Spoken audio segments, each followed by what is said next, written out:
তঞ্জিলা please come down. চোখে কি ঝাপসা দেখছেন? মাফ করবেন, অনিচ্ছাকৃত ভুল। কাণ্ডজ্ঞান নেই, কেউ উল্টো দিক দিয়ে আসছে সেটা খেয়াল করার ক্ষমতা নেই। উফ, আপনার এখানে কাজ কি? আমার আসার পথে বাধা কোথায়? জানেন এটা কোন জায়গা? এটা প্রতিষ্ঠানের প্রধানের অনুষ্ঠান।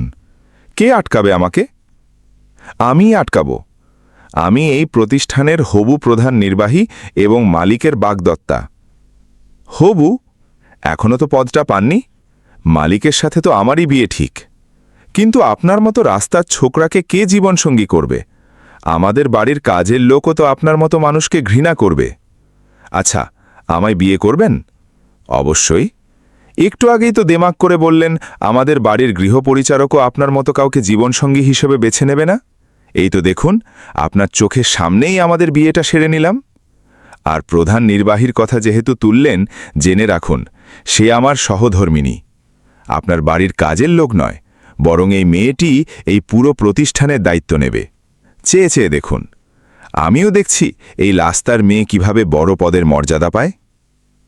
রূপা ছিল 23 বছরের এক তরুণী, যে ভাঙা এক টিনের ঘরে নিজের বিধবা মায়ের সাথে দিন কাটাত। তার মা দীর্ঘদিন শয্যাশায়ী ছিলেন, এমনকি বিছানা থেকে একা নড়াচড়াও করতে পারতেন না। সেদিন রূপা যখন পরিশ্রান্ত হয়ে বাসায় ফিরল, তার মুঠোয় ধরা ছিল সামান্য কিছু অর্থ। সে ঘরে ঢুকেই হাসি মুখে বলল, মা, আজ পারিশ্রমিক পেয়েছি, চলো ভালো ডাক্তার দেখাই। মা দীর্ঘশ্বাস ফেলে বলল, মা, সব টাকা আমার চিকিৎসায় উড়িয়ে দিস না, নিজের ভবিষ্যতের জন্য সামান্য জমা। মা, আগে তো আপনার জীবন, আপনার অস্তিত্বই তো আমার বেঁচে থাকা। তোমার সংসার হবে একদিন। এই যুগে মানুষ মন দেখে না, ঐশ্বর্য দেখে, গয়নাগাঁটি আর টাকা পয়সা দেখে। মা, আপনাকে এই মরণাপন্ন অবস্থায় রেখে আমি জমানোর চিন্তা করি কি করে? আমি মরে যাব না রে, তুই শুধু নিজের জন্য একটু ভেবে দেখ। মা, আপনি আমাকে পৃথিবীতে এনেছেন, আপনার প্রতি অকৃতজ্ঞ হয়ে আমি সুখে থাকব কেমন করে?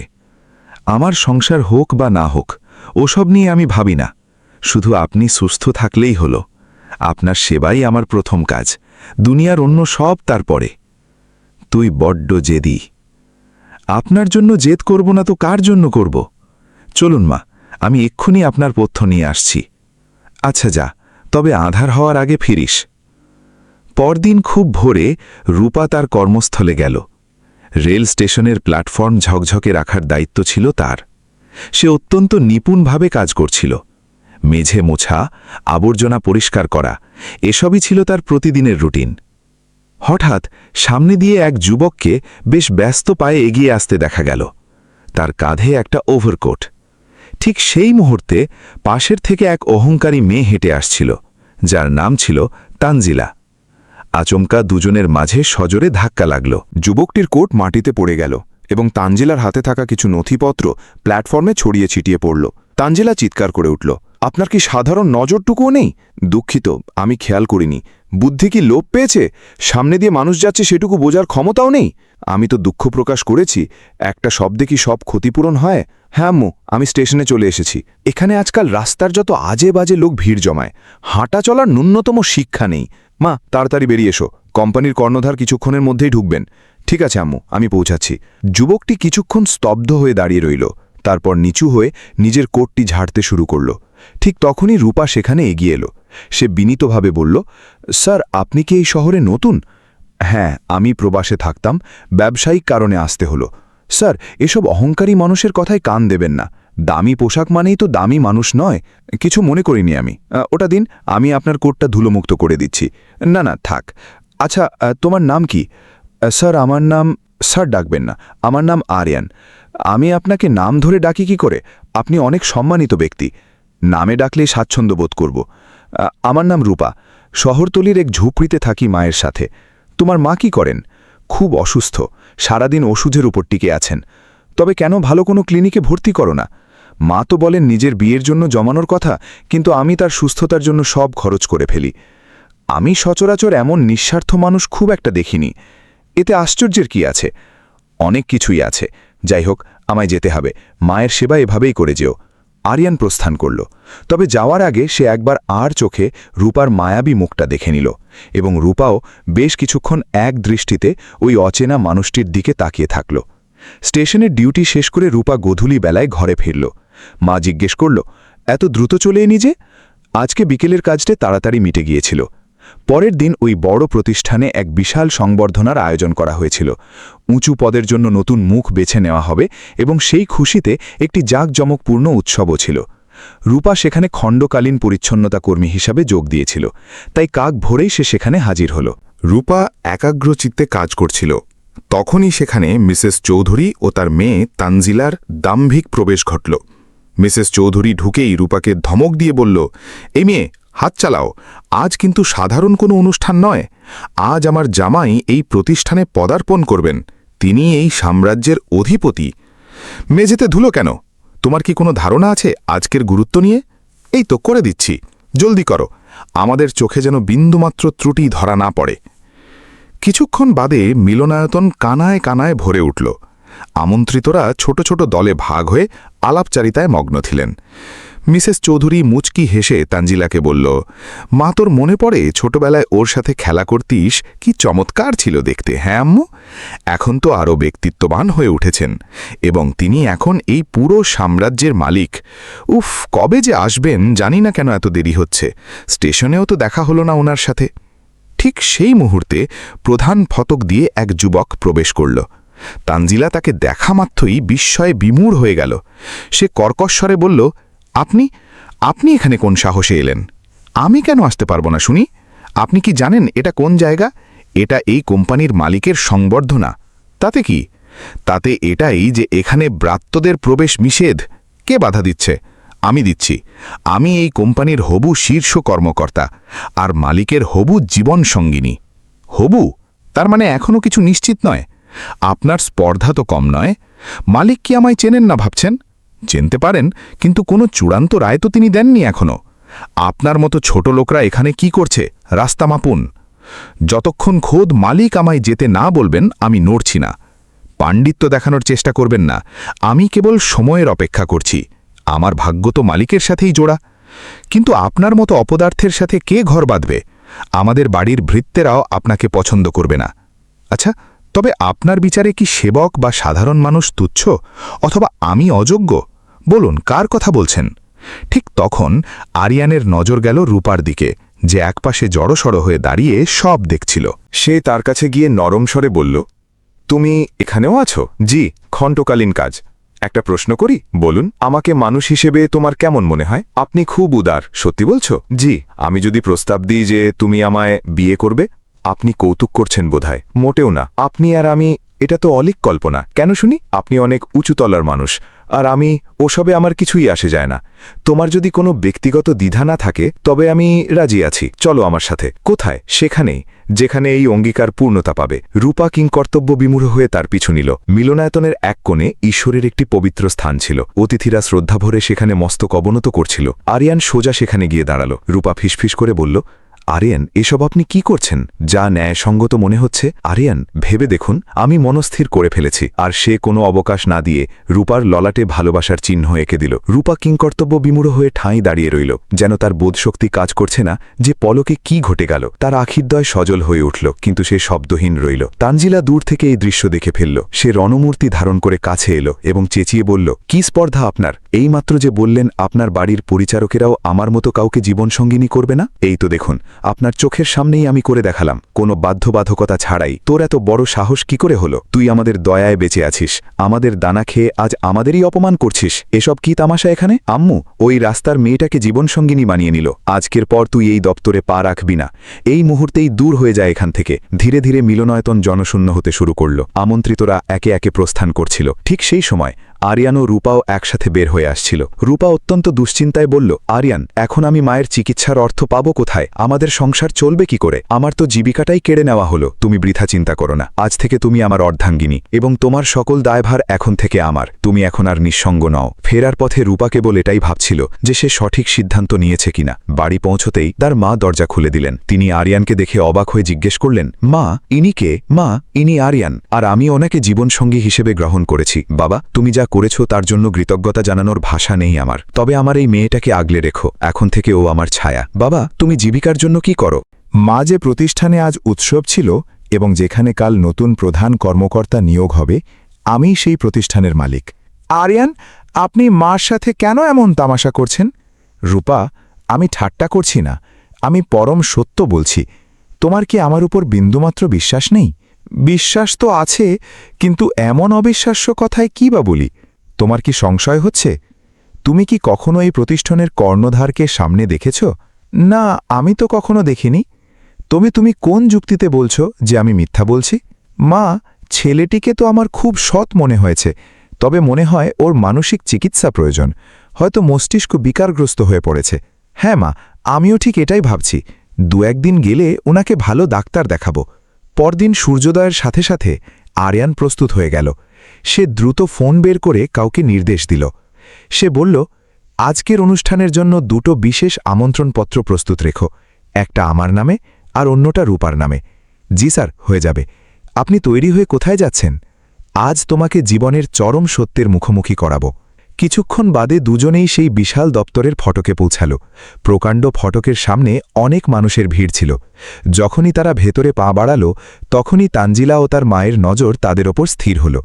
তানজিলা বিদ্রুপ করে বলল, আরে, ও রাস্তার মেয়ে, তুই ভেতরে ঢুকছিস কেন? আর তোর সাথে এই উন্মাদ ভিখারিটাও? জানিস আজ এখানে কি হতে যাচ্ছে? আজ এখানে এই প্রতিষ্ঠানের প্রধান কর্মকর্তা নির্বাচিত হবে, আর সেই সিংহাসন আমার। তোদের এখানে কোনো স্থান নেই, গেট আউট। আপনি একটু মার্জিত ভাষায় কথা বলুন। উনি আমার স্ত্রী, এবং আপনাকে কে অধিকার দিয়েছে এই জঘন্য ভাষা ব্যবহার করার? এখনও আপনি এই পদের অধিকারিণী হননি, এবং আমাদের কাছে বৈধ প্রবেশের অনুমতি আছে। আপনি আমাদের বাধা দেওয়ার কে? আরিয়ান নিরাপত্তা রক্ষীকে তার কার্ড দেখাল। রক্ষী সেটি দেখেই সসম্মানে অভিবাদন জানিয়ে বলল, স্যার, আপনি ভেতরে আসতে পারেন। এরপর আরিয়ান ও রূপা গটগট করে ভেতরে প্রবেশ করল। দুজনেই বড় হলরুমে এলো। রুমটি আগের চেয়েও বেশি জনাকীর্ণ ছিল। সামনে সুসজ্জিত মঞ্চ আর নিচে সারি সারি আসন। গণ্যমান্য ব্যক্তিরা স্ব আসনে উপবিষ্ট ছিলেন। রূপা বেশ ঘাবড়ে গিয়ে কাঁপছিল। সে ক্ষীণ স্বরে বলল, আরিয়ান, আমার ভালো লাগছে না। আমরা এখানে কেন এসেছি? শুধু আর কয়েকটা মুহূর্ত অপেক্ষা করো। ওদিকে তানজিলা ও তার মাও ভেতরে এসে অগ্রিম আসনে জাকিয়ে বসল। তানজিলা হাসি মুখে বলল, আম্মু, আজ সব স্বপ্ন পূর্ণ হবে। আমি এই গদির মালিক হব। হ্যাঁ মা, মালিক তোমাকেই যোগ্য মনে করবেন। আজ আমরা এই প্রতিষ্ঠানের জন্য এক নতুন দিগন্তের উন্মোচন করব। এখন আমি এই প্রতিষ্ঠানের প্রকৃত মালিককে মঞ্চে আমন্ত্রণ জানাচ্ছি, শ্রী আরিয়ান প্রতাপ সিং। আপনি কোথায় যাচ্ছেন? এখনই তো মালিক আসবেন। আমি আসছি এক্ষুনি। আরিয়ান, দাঁড়ান। আরিয়ান, আরে, এই পাগল আর রাস্তার মেয়েটা মঞ্চে উঠে গেল কেন? ওখানে মালিক আসবেন, নামাও এদের। নিজেদের কি ভাবে ওরা কে জানে? স্যার, উনি আমার স্বামী। ওনার মানসিক স্থিতি ভালো নয়, দয়া করে ওনাকে ক্ষমা করুন। উনি নিজেকে মালিক দাবি করছেন। তুমি ওনার স্ত্রী হলে কিভাবে? আর ওনার মস্তিষ্ক পুরোপুরি সুস্থ। উনি ধ্রুব সত্য বলছেন। ইনি এই প্রতিষ্ঠানের আসল কর্ণধার, আরিয়ান প্রতাপ সিং। এই ঘোষণা শোনা মাত্রই পুরো হলরুমে পিনপতন নীরবতা ছেয়ে গেল। সবার মুখের আদল বদলে গেল। রূপাও বিস্ময়ে নির্বাক হয়ে দাঁড়িয়ে রইল। সে অস্ফুট স্বরে বলল, কিন্তু ওনার নাম তো আরিয়ান। না রূপা, আমার পূর্ণ নাম আরিয়ান প্রতাপ সিং। যখন স্টেশনে তানজিলার সাথে দেখা হয়েছিল, সে আমায় চিনতে পারেনি, কিন্তু আমি তাকে ঠিকই চিনেছিলাম, এবং সে কোনো বিচার না করেই আমায় তুচ্ছ ভেবেছিল। তাই আমি নিজের পরিচয় গোপন করে তোমার কাছে আরিয়ান সেজেছিলাম, আর সেই ক্ষণ থেকেই তোমার সততা আমায় মুগ্ধ করেছিল। হয়তো এখানে অনেকে আমায় চেনে না, কারণ আমি বেশিরভাগ সময় দেশের বাইরে কাটাই, কিন্তু আজ আমার এখানে থাকাটা অনিবার্য ছিল। কাল আমি স্টেশনে ছিলাম, এবং সেখানে আমি এক অদ্ভুত দৃশ্য অবলোকন করেছি। আমি দেখেছি যে মানুষ এক অন্য মানুষকে কেবল তার পরিচ্ছদ এবং সামাজিক অবস্থান দিয়ে বিচার করছে, আর ঠিক সেখানেই আমি অন্য এক আত্মাকে দেখলাম, যে নিজে সংকটে নিমজ্জিত হওয়া সত্ত্বেও কেবল মায়ের অস্তিত্বের জন্য লড়ে যাচ্ছিল। আজ আমি এখানে কেবল ব্যবসায়িক সিদ্ধান্ত নিতে আসিনি, বরং এটা প্রমাণ করতে এসেছি যে এই প্রতিষ্ঠানে কোন মন মানসিকতার মানুষ নেতৃত্ব দেবে। তানজিলা ধীরে ধীরে আসনে ধপাস করে বসে পড়ল, কিন্তু তার দৃষ্টি তখনও মঞ্চে নিবদ্ধ। আরিয়ান উদ্দাত গলায় বলল, প্রধান নির্বাহীর দায়িত্ব এমন একজনের প্রাপ্য যে শুধু নিজের সমৃদ্ধি নয় বরং অন্যের কষ্টের কথাও হৃদয়ে অনুভব করে। তাই আজ আমি এই প্রতিষ্ঠানের নতুন কর্ণধার হিসেবে এমন একজনের নাম ঘোষণা করছি যাকে হয়তো আপনারা অতি সাধারণ মনে করেছিলেন। হলের ভেতর চাপা গুঞ্জন শুরু হল। সবাই একে অপরের মুখ চাওয়াচাওয়ি করছিল। আরিয়ান মাইক্রোফোনে বলিষ্ঠ কণ্ঠে বলল, রূপা প্রতাপ সিং। পুরো হল রুম নিস্তব্ধ হয়ে গেল। রূপা পাথরের মূর্তির মতো দাঁড়িয়ে রইল। সে বিশ্বাসই করতে পারছিল না যে সে যা শুনছে তা কি বাস্তব না স্বপ্ন। আরিয়ান আরও যোগ করল, আরেকটি কথা, যারা শ্রমজীবী মানুষকে শ্রদ্ধা করতে জানে না তাদের এই পবিত্র প্রতিষ্ঠানে কোনো স্থান নেই। সে ম্যানেজারের দিকে তীক্ষ্ণ দৃষ্টিতে তাকিয়ে বলল, আজ থেকেই ব্যবস্থাপক তার পদ হারাবেন, এবং যেখানে মানব সম্পদ বিভাগের কথা সেখানেও আমূল পরিবর্তন আনা হবে। তানজিলা একটি শব্দও উচ্চারণ করতে পারল না। তার দর্প চূর্ণ হয়ে গিয়েছে। তানজিলা আসন ছেড়ে সরাসরি আরিয়ানের কাছে এলো। তার চেহারায় এখন আর সেই অহংকার ছিল না, বরং একরাশ অনুশোচনা আর ভয় খেলা করছিল। সে অতি কষ্টে বলল, আমার মস্ত বড় ভুল হয়ে গিয়েছে। আমি আপনাকে চিনতে ভুল করেছি। আমি রূপার সাথেও অমানবিক আচরণ করেছি। আমার ধারণা ছিল ঐশ্বর্যই শ্রেষ্ঠত্ব। যদি অবকাশ থাকে আমায় ক্ষমা করবেন। ক্ষমা তখনই সার্থক হয় যখন মানুষ নিজের ভুল অন্তর থেকে অনুভব করে। হলরুম থেকে বের হওয়ার সময় সবাই এক অদ্ভুত শ্রদ্ধার চোখে রূপাকে দেখছিল। যে মানুষগুলো একটু আগে তাকে ঘৃণা ভরে এড়িয়ে যাচ্ছিল, এখন তারাই তাকে সম্মানের সাথে পথ ছেড়ে দিচ্ছিল। কিন্তু রূপার কাছে এই পরিবর্তন ছিল অকল্পনীয়। সে ধীর পায়ে হাঁটছিল। পরদিনই আরিয়ান রূপার মায়ের উন্নত চিকিৎসার সব বন্দোবস্ত করে ফেলল। রূপা হাসপাতালের বারান্দায় দাঁড়িয়েছিল। সে সজল চোখে আরিয়ানকে বলল, এত কিছু না করলেও চলত। এর প্রয়োজন ছিল, এবং এখন থেকে এটা আমার জীবনের সবচেয়ে বড় ব্রত। কালক্রমে সব পাল্টে গেল। রূপা এখন সেই বিশাল প্রতিষ্ঠানে এক বিশাল দায়িত্ব নিয়ে কাজ করছে। শুরুতে তার কাছে সবকিছুই ছিল অচেনা, সভা, মানুষ, সিদ্ধান্ত, কিন্তু সে মেধা আর ধৈর্য দিয়ে সব জয় করল। প্রতিদিন সে আয়নার সামনে দাঁড়িয়ে একটাই কথা ভাবে, যে মেঝে আমি একসময় ঝাড়ু দিতাম আজ সেখানেই ইতিহাসের সিদ্ধান্ত নিচ্ছি। যার বাহ্যিক কিছু নেই, কিন্তু তার যদি সততা আর স্বচ্ছ হৃদয় থাকে, তবে সেই মানুষই একদিন মহাকালের শীর্ষে আরোহণ করে। রূপার জীবনের মোড় ঘুরলেও তার পায়ের তলার মাটি আগের মতোই শক্ত রইল। সে ভুলে যায়নি তার অতীত। অফিসের প্রথম দিন রূপা যখন দামি গাড়িতে করে প্রতিষ্ঠানের মূল ফটকে নামল, নিরাপত্তা রক্ষীরা তাকে কুর্নিশ জানাল। রূপা গাড়ি থেকে নেমে সোজা চলে গেল সেই কোণায় যেখানে একজন বয়স্ক নারী মেঝে পরিষ্কার করছিলেন। রূপা তার হাত থেকে ঝাড়ুটা নিয়ে মৃদু হাসল। চারপাশ স্তব্ধ হয়ে গেল। রূপা ধীর স্বরে বলল, কাজের কোনো ছোট বড় নেই মা, শুধু মানুষের মনটাই ছোট হয়ে যায় মাঝে মাঝে। আরিয়ান আড়াল থেকে দেখছিল আর ভাবছিল তার নির্বাচন ভুল ছিল না। রূপা কেবল প্রতিষ্ঠানের লাভ ক্ষতি নয়, বরং সেই মানুষগুলোর অধিকার নিয়ে কাজ শুরু করল যাদের কেউ কোনোদিন মানুষ বলেই গণ্য করেনি। ওদিকে তানজিলা ও তার মা সামাজিক এবং অর্থনৈতিকভাবে বিপর্যস্ত হয়ে পড়েছিল। অহংকারের কারণে তাদের পুরনো আত্মীয়রাও মুখ ফিরিয়ে নিয়েছিল। একদিন তানজিলা তার সব দম্ভ বিসর্জন দিয়ে রূপার সাথে দেখা করতে এলো। সে এখন আর দামি সিল্কের শাড়ি পরে নেই, তার চোখে মুখে দারিদ্র্যের ছাপ স্পষ্ট। রূপার কেবিনে ঢুকে তানজিলা মাথা নিচু করে দাঁড়াল। সে ভেবেছিল হয়তো রূপা তাকে অপমান করে বের করে দেবে, কিন্তু রূপা চেয়ার থেকে উঠে এসে তাকে বসতে দিল।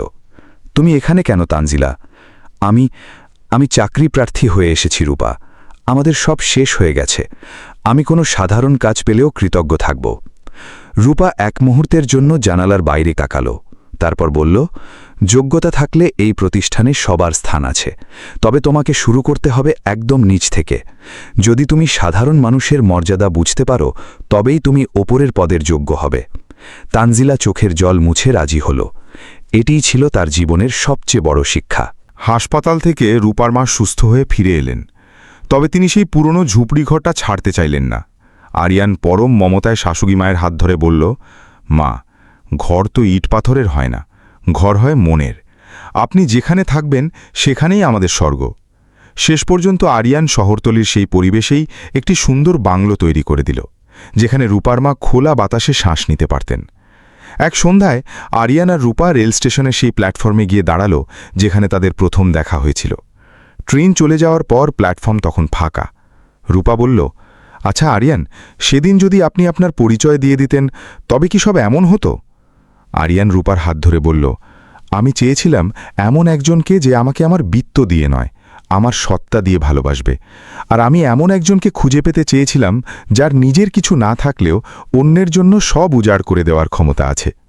তুমি সেই রূপকথার বাস্তব রূপ। গল্পের শেষ দৃশ্যে দেখা যায় রূপা আর আরিয়ান একসাথে ডাইনিং টেবিলে বসে আছে। রূপার মা সুস্থ শরীরে তাদের খাবার বেড়ে দিচ্ছেন। রূপা এখন আর সেই ভয়ার্ত তরুণী নয়, সে এক আত্মবিশ্বাসী নারী। আরিয়ান তার দিকে তাকিয়ে মুচকি হাসল। আকাশে তখন এক ফালি চাঁদ উঠেছে। রূপা উপলব্ধি করল জীবন আসলে কোনো সাজানো নাটক নয়। সততা এবং ধৈর্যের পথটা অনেক সময় দীর্ঘ আর কণ্টকীকীর্ণ হয়, কিন্তু তার শেষ গন্তব্যটি হয় অত্যন্ত মনোরম। রূপার জীবনের সেই অনিচ্ছাকৃত ভুল আজ এক বিশাল সার্থকতায় রূপ নিয়েছে। মূল বার্তা, মানুষের আসল অলংকার তার অর্থ বা পদমর্যাদা নয়, বরং তার চরিত্র ও ব্যবহারের মাধুর্য। সততা থাকলে বিধাতাও সহায় হন।